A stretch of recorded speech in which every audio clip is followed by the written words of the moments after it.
모든 것은 시작이 있으면 끝이 있고요. 또 하나님이 창조한 때가 있으면 그 마지막 종말의 때가 있습니다. 이것이 우리가 살고 있는 이 세상의 이치이고 또 모든 모습입니다. 하나님께서는 천지를 창조하셨고요. 또 온 인류가 그 마지막 때가 되면은 종말이 있다라고 이야기를 하고 있습니다. 자, 그러면서 우리 하나님께서 그 종말의 징조가 무엇이 있을까? 얼마나 궁금합니까, 여러분? 이 세상 돌아가는 것, 또 뭐 전 세계에 일어나는 모든 일들을 보면서 도대체 종말에는 어떤 일이 있을까? 하나님이 분명히 마지막 이 끝이 있다라고 했는데 그 종말의 끝은 어떤 일들이 일어날까? 그것이 마태복음 24장에 나와 있습니다. 종말의 징조. 종말의 때가 되면은요, 오늘날 우리가 겪고 있는 많은 일들이 그대로 나왔습니다. 기근이 있고 지진이 있고 나라와 나라, 민족과 민족이 전쟁을 하고 전염병이 세계에 창궐하고 적그리스도와 이단이 나타나고 이 모든 것들이 징조들이 다 성경에 기록되어 있습니다. 그렇기 때문에 세상 사람들이 느끼는 그 종말에 대한 생각하고 또 우리 그리스도인들이 성경을 통하여서 알 수 있는 그 종말의 표를 우리가 분명하게 알 수가 있는 것입니다. 네. 자, 그렇기 때문에 여러분, 종말에 대한 징조를 알기 위해서는 어디를 봐야 된다고요? 마태복음 24장을 보면 됩니다. 자, 그 다음에 이 종말에 그러면 우리가 어떠한 모습으로 살아야 될까? 그 준비하는 자세에 대해서 이야기를 해주고 있는데 그것이 마태복음 25장, 오늘 우리가 읽었던 본문입니다. 거기에는 세 가지 비유가 나옵니다. 한번 따라해 볼까요? 열처녀 비유, 달란트 비유, 양과 염소 비유.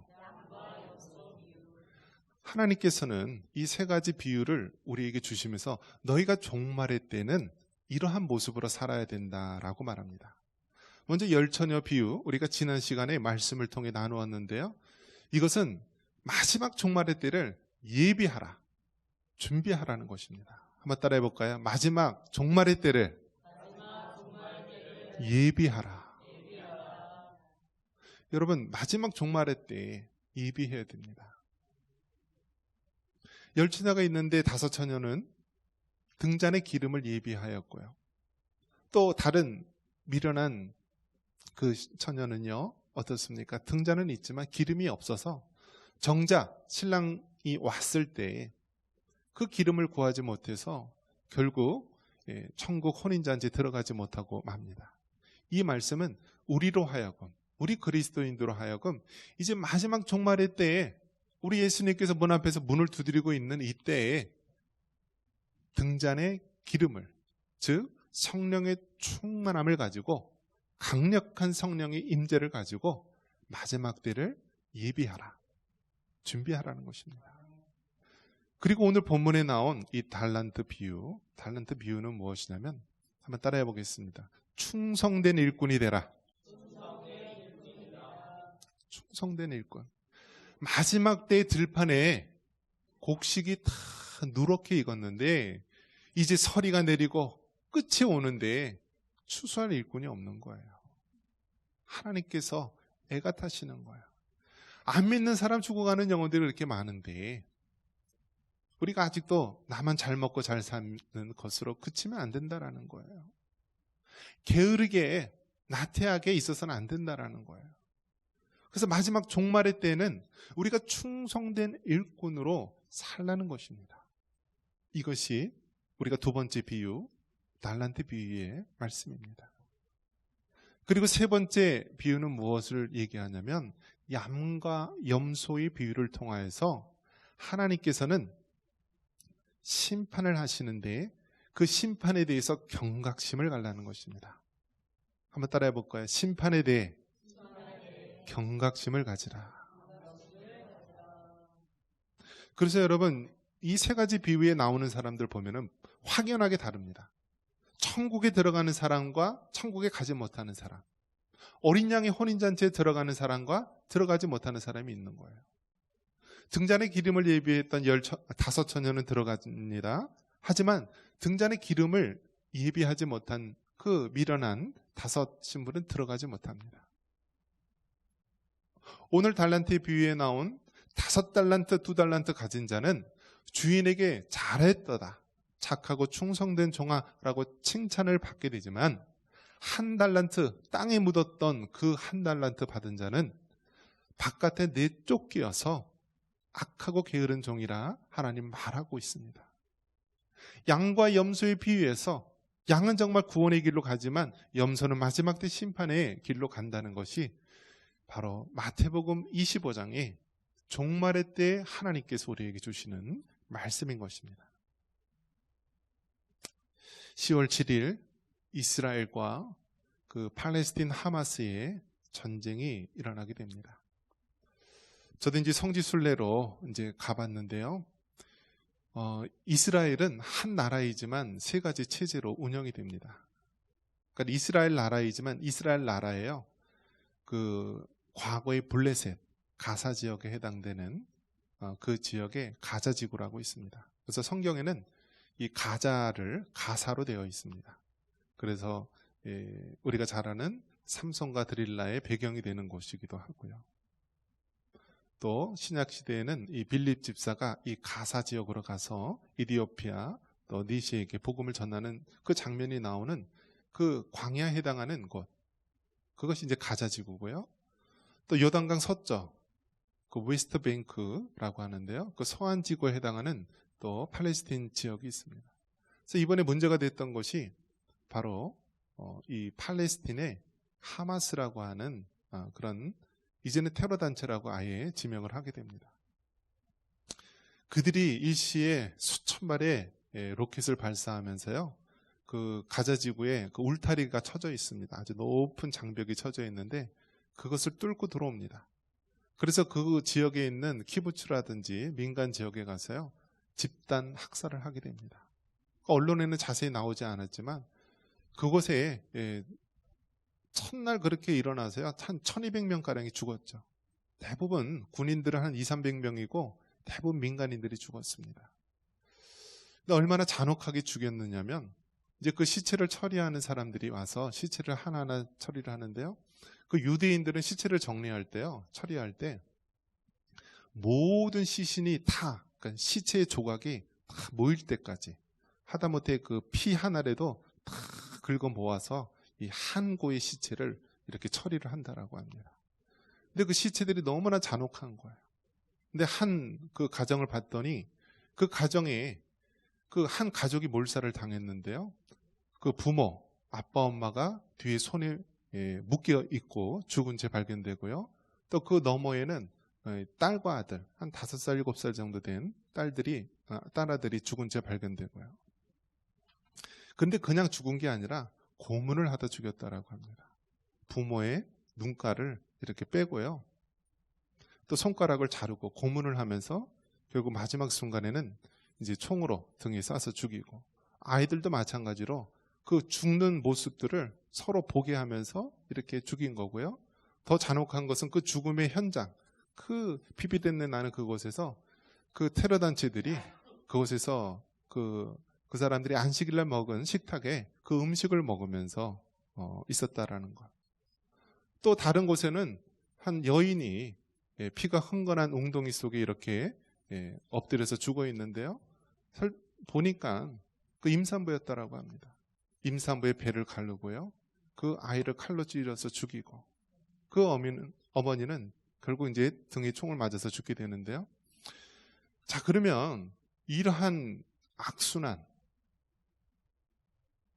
이러한 것들을 어떻게 그러면 해결할 수 있을까?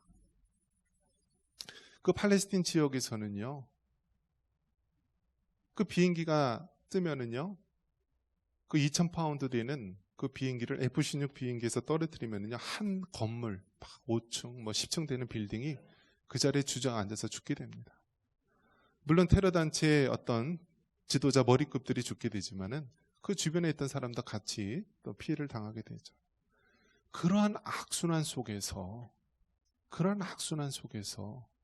어떻게 이 피비린내 나는 일들이 끝날 수 있을까? 여러분, 예수님밖에 없음을 믿으시기 바랍니다. 이게 해결될 수 있는 방법이 없다라는 거예요. 이 땅의 그 어떤 방법으로도, 정치적으로나 뭐 여러 가지 방법으로도 해결할 수 있는 길이 없어요. 우리 예수님이 다시 재림하시고 이 땅에 오지 않는 한 이 땅에 피비린내 나는 그러한 고통의 역사는 반복될 수밖에 없다는 것입니다.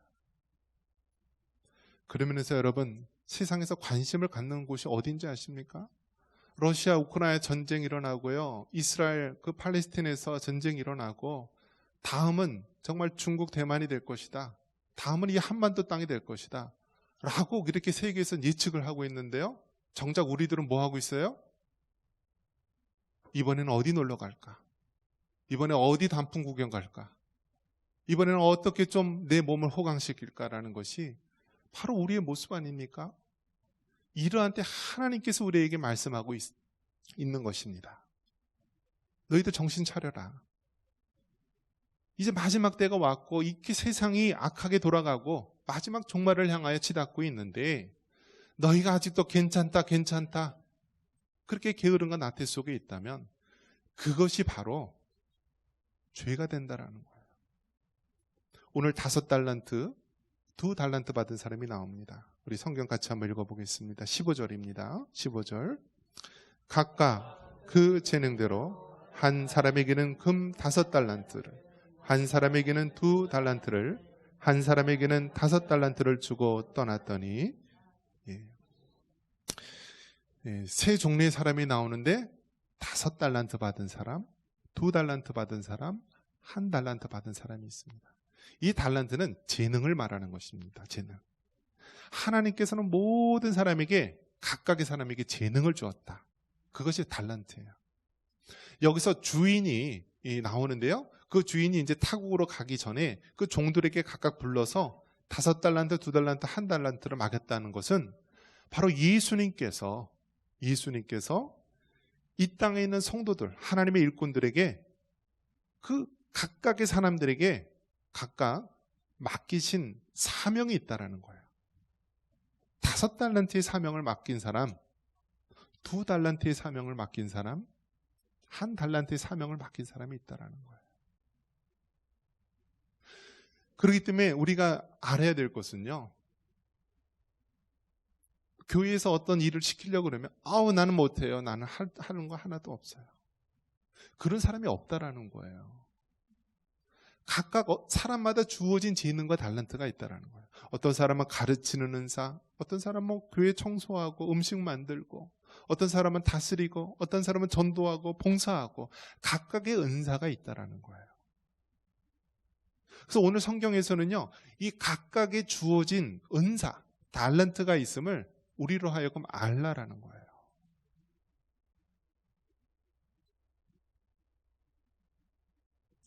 자, 그 중에서 5달란트와 2달란트 받은 사람은 하나님의 칭찬을 받는 그러한 일꾼입니다.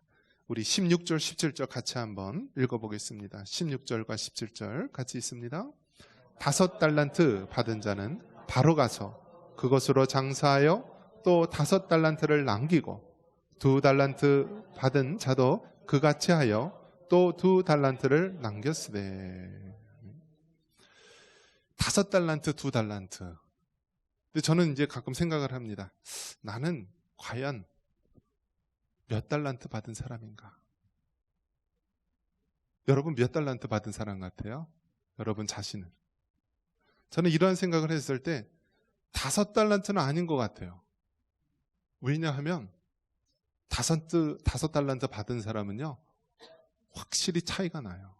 어릴 때서부터 수제 소리 듣고 천재 소리 듣고 막 능력이 뛰어난 사람들이 많아요. 대학교 다니면서 막 사법고시에 패스하고요, 또 유명한 아주 대학교 의대에 가고, 아주 어려서부터 두각을 나타내는 사람, 또 교회에서도 아주 뛰어난 능력을 가지고 신실한 그런 일꾼들이 있습니다. 성경에 봐도 어떤 사람이 있습니까? 요셉과 같은 사람, 정말 그 노예로 끌려갔지만 가는 곳마다 두각을 나타내고요, 결국 애굽의 총리가 되지 않았습니까?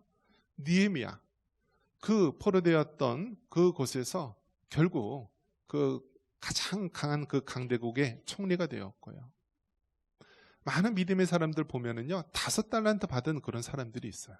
자, 저 사람들은 정말 훌륭한 실력과 또 신실한 믿음을 가진 자구나라는 것을 단번에 알 수가 있습니다. 그럼 대다수의 많은 사람이 어떤 사람일까요? 2달란트 받은 사람이 있어요. 이 2달란트 받은 사람도요, 마치 개미와 같이 열심히 일하는 사람이에요. 열심히. 없어서는 안 될 사람. 자, 그런데 우리가 이 성경에서 말하고 있는 것이 있습니다. 5달란트 받은 사람하고 2달란트 받은 사람하고 어떻게 해요? 하나님께서 똑같이 칭찬을 한다는 거예요. 5달란트 받은 사람은 가서 장사를 해서요, 또 다른 5달란트를 가지고 왔어요. 그래서 그 칭찬하는 내용이 나옵니다. 잘하였도다. 착하고 충성된 종아. 내가 작은 일에 내가 이렇게 충성하였으니 내가 더 큰 것을 맡기겠다라면서 그 주인이 기뻐합니다. 2달란트 맡겼던 자도 가서 장사를 해서요, 또 다른 2달란트를 더 남기게 됩니다. 똑같이 5달란트, 2달란트 받는 사람 칭찬의 내용이 똑같습니다. 잘했도다. 착하고 충성된 종아. 중요한 것은요, 각각마다 주어진 재능이, 어떤 사람은 뛰어난 재능을 가진 사람도 있고요, 또 그보다 못한 그러한 재능을 가진 사람이 있을 수 있어요. 중요한 것은 하나님이 주신 달란트를 가지고 가서 그 재능을 사용하고 남겨야 된다는 거예요.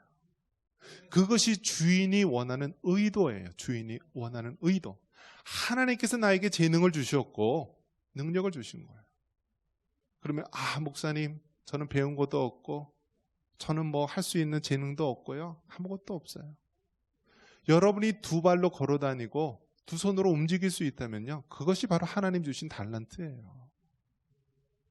교회에 잡초 하나 나 있으면 그 잡초 하나 뜯을 수 있는 것 자체도요, 하나님이 그 사람에게 주어진 달란트예요. 주방에서 정말 음식 하나, 밥이라도 정성껏 만들 수 있다면 그것은 정말 하나님이 주신 달란트예요. 어린아이들을 보고 이 아이들에게 하나님의 말씀, 예수님의 말씀을 전해주고 싶은 마음이 들어서 예수님을 전하게 된다면 그것이 그 사람에게 주어진 달란트예요. 하나님께서는 한 사람도 예외 없이 우리에게 다 달란트를 주은 거예요. 중요한 것은 얼마나 많은 달란트를 받았느냐가 중요한 것이 아니라 하나님 주신 달란트들을 어떻게 하나님을 위해서 사용했느냐가 중요한 것입니다.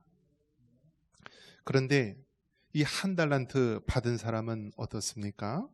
이 1달란트 받은 사람은 바로 주인의 마음을, 그 의도를 올바로 깨닫지를 못한 것입니다. 18절 우리 같이 한번 읽어보겠습니다. 18절입니다.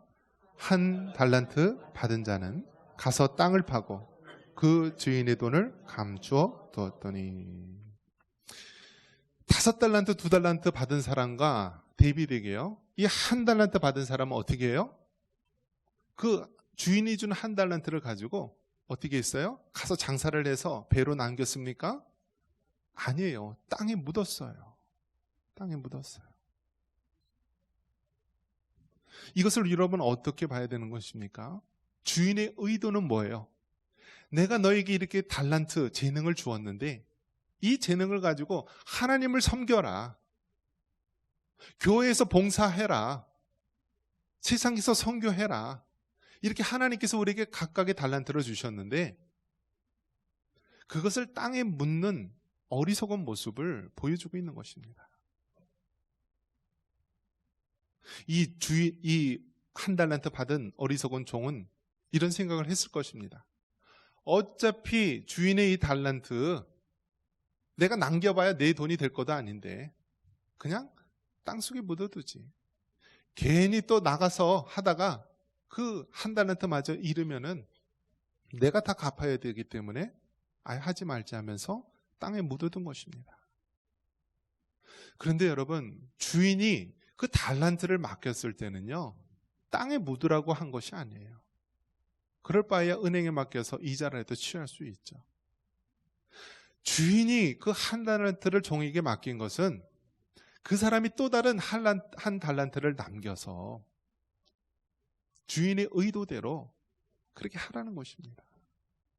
하나님께서 여러분을 하나님의 백성으로, 성도로서, 청산교회 교인으로서 부르셨다면요, 여러분에게 각각 주어진 하나님의 사명이 있다라는 거예요. 5달란트, 2달란트, 1달란트, 모든 사람에게 여러 달란트의 모습으로 재능을 준 거예요. 중요한 것은 얼마나 많이 남겼느냐가 중요한 것이 아니라 하나님 주신 달란트를 땅에 묻고 썩히는 어리석은 자가 되지 말라는 것입니다. 지금 세상에 아주 바쁘게 돌아가잖아요. 사람이 서로 막 죽고 전쟁이 일어나고요. 전염병으로 3년 동안 온 세계가 겪어보지 못한 세상을 겪었잖아요. 그 다음 타깃이 대만이 될지 이 한반도가 될지 모르잖아요. 그러한 때 우리가 하나님이 주신 달란트를 땅에 묻지 말고요, 하나님 이 마지막 때 내가 어떻게 해야 됩니까? 내가 어떻게 주님을 위해 살아가야 됩니까? 어떻게 주님의 몸된 교회를 섬겨야 됩니까? 어떻게 복음 진리를 지키며 살아가야 됩니까? 이것이 오늘 우리에게 주는 하나님의 메시지인 거예요. 마지막 때가 되니까 이단과 사이비들은요, 얼마나 많은 교회 침투해서 우리 젊은이들을 빼앗아가는지 몰라요. 시골 교회는 이제는 초고령화 속에서, 초저출산 속에서 이제 앞으로 10년, 20년 후가 장담할 수 없는 그러한 암흑의 시대를 맞이한 것입니다. 이러한 때 나는 이제 할 수 없어. 나는 이제 나이가 들었어. 난 할 수 있는 재능이 없어 라고 주저앉거나 낙심하지 말고, 우리 2다리에 힘이 있고 우리 2손이 움직이고 우리가 맑은 정신이 있다면은 주님 앞에 가는 그 순간까지 우리의 사명을 감당할 수 있는 우리가 되어야 합니다. 갈렙이 85세가 되었을 때 이스라엘 백성이 가나안 땅에 들어갔는데요, 그 가나안 땅, 오늘날 팔레스틴 땅이죠. 그곳에 가장 강력한 가나안 사람들이 살고 있던 것이 그 헤브론 지역과 그 유대 땅이었어요. 그곳에 사람들이 가는 걸 두려워했어요. 사람들은 저마다 좀 약한 지역, 또 좀 쉽게 들어갈 수 있는 지역으로 다 선택했는데요, 이 85세가 된 노구의 몸 갈렙이요, 그 나타납니다.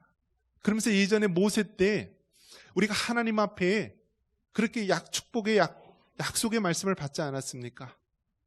그러면서 자신이 그 땅으로 간다고 선포하면서요, 이 산지를 내게 주소서라고 달려가게 됩니다. 그 갈렙이 85세의 노구의 몸으로 그 가나안 땅에 들어갔던 곳이 오늘날 유대 땅이 되고요, 이 땅에서 바로 다윗의 자손, 또 예수님이 오실 길을 예비하는 그러한 위대한 혈통의 길로 예비되었던 것이 됩니다. 여러분, 우리에게 주어진 달란트가 있어요. 나는 늙었다, 나는 재능이 없다라고 뒤로 물러설 것이 아니라 하나님이 주신 달란트를요, 풍성하게 남길 수 있기를 바랍니다. 하나님이 나에게 움직일 힘을 주시고 능력을 주셨다면 그것을 가지고 하나님을 섬기고 복음 진리를 지키고 몸된 교회를 위해서 헌신하며 주님 오실 그 길을 예비하며 섬길 수 있기를 바랍니다. 여러분, 충성하시기 바랍니다. 오늘 본문은 분명히 말씀하고 있습니다. 1달란트 받은 사람, 그렇게 핑계대면서 당신은 굳건한 사람이라고, 내가 두려워서 땅에 묻었노라고, 그러한 핑계가 통하지 않습니다. 우리 주님 나타나실 때 우리는 당당하게 하나님 보시옵소서, 내가 주님을 위해서 이렇게 남겼나이다, 내가 주님을 위해서 이렇게 헌신했나이다 라고 밝히 드러낼 수 있는 자가 되기를 바랍니다. 이런 은혜가 있기를 주님의 이름으로 축원합니다.